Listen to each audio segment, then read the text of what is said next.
Hey guys, welcome back to Ultimate S&S.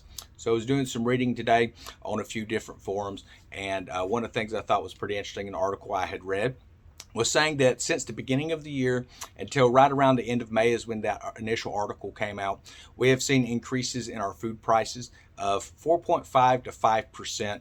That's crazy high. Those have not been going up that type of hike since 1981. I was a baby at that time. But apparently, it was enough to where it was actually put in recorded history.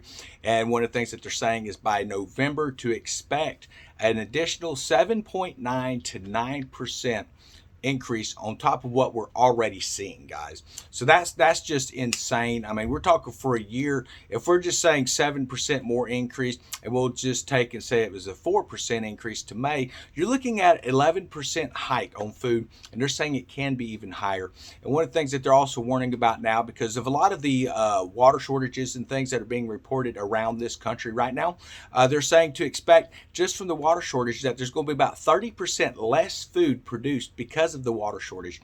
That's pretty big. Those are some large numbers. And then when we start looking at the fertilizer shortages and stuff like that, they're talking to expect within our country, not just worldwide, but within our country, to expect that these crops are actually going to fall anywhere between 15 to 22% in because of the lack of the fertilizer, because of the cost of what fertilizer is available as well. And then around the world, they're saying to expect about a 60% decrease in the world's production of grain.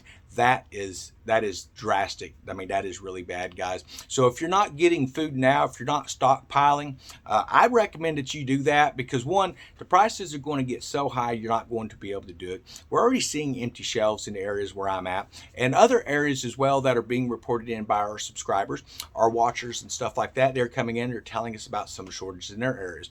Now, on the same note, there are some states that are not really seeing a lot of these increases and things like that as far as the total overall cost is going up, but they're not seeing the decrease in the food in some areas. Now, that's going to depend on where you shop at. Not everybody can afford to shop at some of these larger supermarkets and stuff. That's why we kind of use Walmart as a median whenever we're kind of looking at what's available here. Now, we do have Publix and things like that. One of the things I've noticed with Publix is even when you go in and you look at the vegetables, they used to have one of the best vegetable selections that they had in town, and now I'm seeing where the stuff we're bringing out of the garden looks way better, because the stuff they're bringing in, it's just not quite as fresh looking. It's not the size that it used to be either.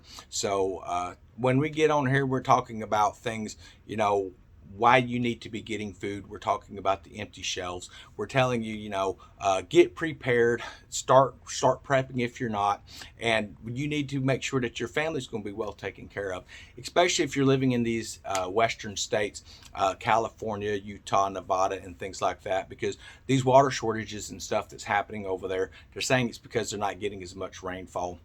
But also, they're also selling a lot of that water overseas. Some of the reports we were going over yesterday. It's really getting to a point where we're trying to figure out why we're seeing a lot of these increases and stuff. And there's a lot of different reasons why.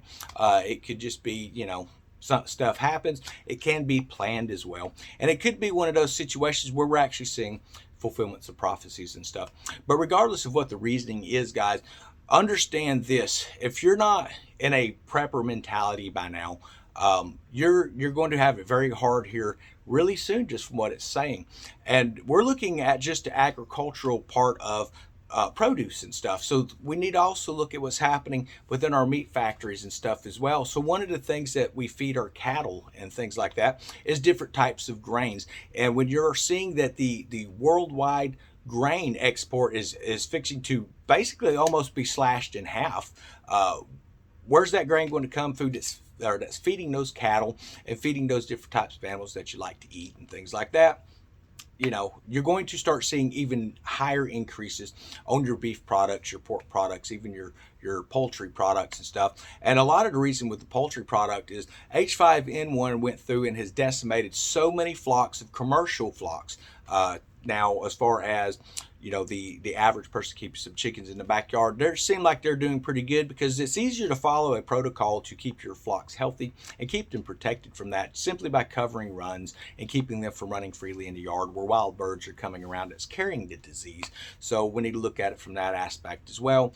I would recommend, if you don't have a large area and you don't want to be dealing with a lot of big chickens and stuff, then yes, you could do quail. It's going to be minimal on feed. You're going to get eggs, and you will have some meat source there as well. Now, mind you, you're not going to have a a 6 pound quail or a 7 pound quail like you can with chicken, but there will be meat there, and it's going to be very easy to reproduce those birds as well.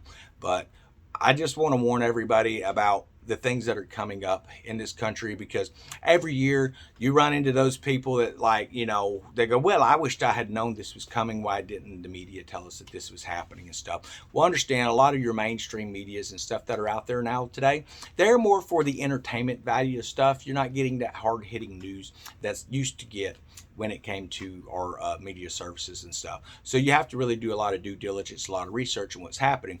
And when you're seeing people get on these different types of social media platforms, such as YouTube and Parler and all these different places, and they're telling you what they're reading about, it's easy to sit back and to say, oh, whatever, that's not happening in my area.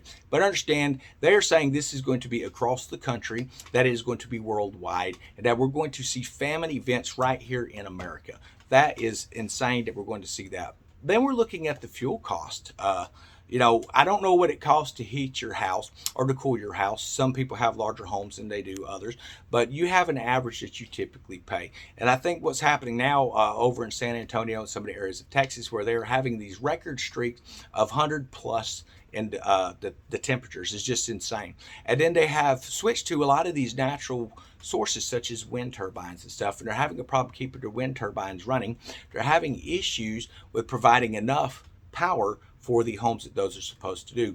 But we're supposed to be expected that we're going to be able to use that same power grid to, power up a million or 100 million cars. I don't know how many cars are in the United States, but you figure if the average household has at least 2 cars, and then you figure that there's at least 100 million households in this country, you're looking at quite a bit of additional drain on that. So where it would be nice to have a renewable energy source, we are not at that point yet with our power grid. It needs a serious update. So the way that Texas is dealing with this is not so much as coming in and saying, okay, well, we're going to regulate power, so we're shutting the power off at a certain time and starting it up. What they're doing is, once you reach a certain kilowatt hour that you've used, then what they do is they go up on your bill. So it's not saying that you're not going to have power to cool your stuff, but you're not going to be able to afford it. When we're looking at a lot of our older power plants and stuff that we were really getting back up to par and really kicking back into coal fires and stuff like that, the coal plants, your nuclear plants, even your fossil fuel plants and stuff, one of the things that we're seeing is they're wanting to phase those out. Well, you cannot just remove those. You're going to throw these areas of the country that rely on that type of energy back into a Stone Age type of an event, because even in your modern communities that are supposed to be set up around that, you're not going to be able to provide enough power for them. So how can you provide enough power for the rest of the country when the city that was built around that type of system doesn't even function properly on that?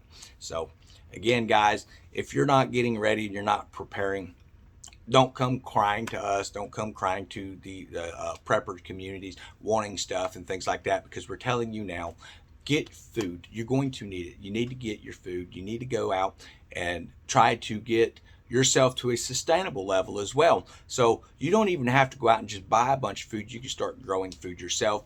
But 9 times out of 10, people make more excuses about why they can't do it. So understand, everyone has health issues. Nobody wants to be out in the sun when it's 100 degrees or hotter and keep gardens, because it is a job. It is a chore. It is something that you have to work it to make it work.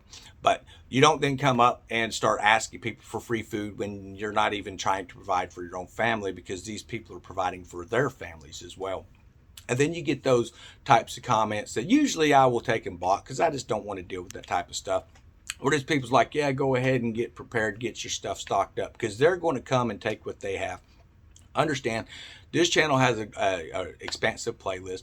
We have defensive preps and things like that as well, different reviews on different types of defense tactics and stuff. And I hope that you will look and take advantage of those playlists. People are not just buying food. People are presenting a way where they're going to be able to further defend their family as well. So you need to be aware of that. This lone wolf mentality of they're just going to come in and get what they want. I think some people call it wolf preppers and stuff, where they just stocking up so they can be an aggressor and come into communities. Understand these communities are prepared for that. So if they want to come down here, that's fine. Do what you got to do, guys. Do what you think you can do or whatever. But my advice to you is, rather than spend your focus on stuff that's probably going to get you hurt because your family needs you, you need to be doing things that's going to make it so your family has a source of food, so they have a source of sustainability. Now, is it fun to go out and deal with chickens and stuff? It can be, but it can also be a chore. Like I say, when you're looking at, over 100 degrees on the weather, you don't always want to go out and have to run around and make sure that everybody has water, everybody has food, you're getting the eggs up. Because if you leave your eggs out, you're going to start dealing with predators and stuff. And you're going to have to deal with that in any case when you start having birds or any kind of livestock as well. If you're doing cattle, then you've got to deal with coyotes and stuff, especially if you're raising your own and it's birthing season. You have to deal with a lot of that type of stuff as well. So you want to have a prep that deals with those aggressive predatory type animals. That would be my advice to you. But the main thing is, be smart, be aware of what's happening. It's easy to sit back and to just come up with these off the wall, fly by night, well, this is what I'm going to do. Well, if you're not doing it now, you're not going to be able to do it later. And that's what it comes down to. If you think that you're going to come into someone's area where they have put a lot of hard work into it and just take it over with no cost to you, that is probably the most insane idea I've ever heard in my life when it comes down to it. A lot of these people, they play Call of Duty and Modern Warfare, all these different types of video games, and actually think that they are G.I. Joe, or they think that they're Rambo, or whoever the big 80 star is, that they think in their mind that's who they are. The reality of the situation is, people will die defending their families. So that is just where it's at, man. I hope everyone's having a great day. I hope you've enjoyed the content. You can find all of this information with some very quick searches online. A lot of times I use DuckDuckGo. If those of you who don't know what that is, it is a search engine that does not filter as much as the stuff. So I like to use that for a lot of my searches on articles and things like that. And there's a lot of great communities that you can go on as well and talk with people and get resources to be able to study what's going on. But the fact is, if the store that you're at right now has an abundance, then I recommend just make a trip out and look at another store, look at another brand store, and go see what's happening there, because what's happening across the globe is going to catch up to where you're doing your shopping. And with the inflation coming up, the fuel costs that are coming up, the energy costs are going through the roof here before too long. I mean, we're looking at, like I say, as a conservative number, 11 to 12% increase just in the food departments. But that's massive. That's big. That's not including a lot of your other types of foods and stuff. So be prepared. Get your food now. And if you don't have empty shelves, we want to know where. If you do have empty shelves, definitely comment in, guys. And if you're not subscribed, go ahead and hit that subscribe button. Have a wonderful day.